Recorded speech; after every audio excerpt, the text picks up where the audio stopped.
Yoru has become boring. With the latest chapter of Chainsaw Man, a lot of fans are now calling Yoru boring. And this isn't just part 2 haters like Chainsaw Man part 2 haters. These are Chainsaw Man part 2 fans that are agreeing with this sentiment. And this is because of the cyclical nature of Yoru's fights and even her character. It's mostly the same thing with Yoru. She overpowers or defeats Denji. Denji gets saved or survives somehow. And Yoru ends up looking like an idiot, which she is. But I don't think that's fair. I mean, you could pretty much simplify any final battle to this. We recently had the Sukuna cycle in the Shinjuku Showdown. Heck, Madara, all he did was pretty much body everyone until the end. Even Aizen in fake Karakura Town, but to a much lesser degree with him. I don't know why I mentioned Aizen. All I'm trying to say is, final battles are usually repetitive. But that's the thing. To get through this repetitiveness of the final battle, you need an entertaining character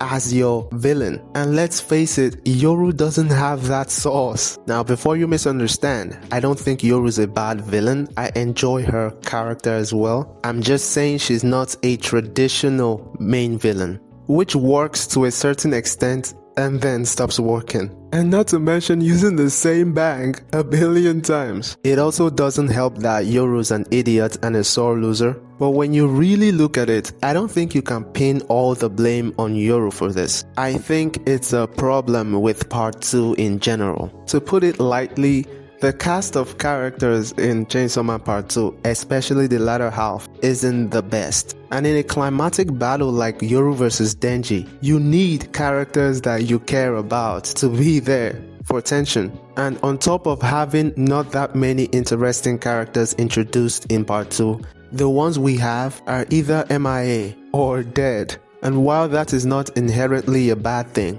it just doesn't help in the case of this final fight. The stakes of this fight just feel so low. And it doesn't help that death doesn't exist anymore, so he cannot die. Literally. The overall feeling of doomsday isn't apparent here. The initial prophecy of death had us on our toes. It was crazy stakes. But with the threat of death gone, we don't have a looming threat. Like, Yoru isn't a traditional main villain. She cannot carry this thing by herself. And don't get me wrong, I enjoy Yoru, but I also understand the critique. And it gets to a point where you're no longer worried about her perfect world anymore. But I'll just say, give Fujimoto time to cook. He's a genius writer. I'm sure he'll be able to handle it and land this thing, especially with the writing around Asa. I trust his pen. Oh, I didn't even mention Yoru actually losing to a locust. Aren't you the war devil?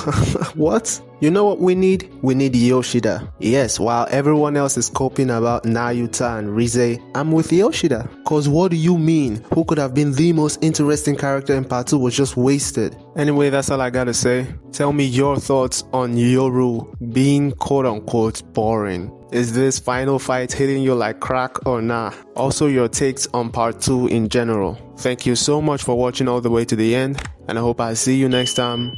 Peace.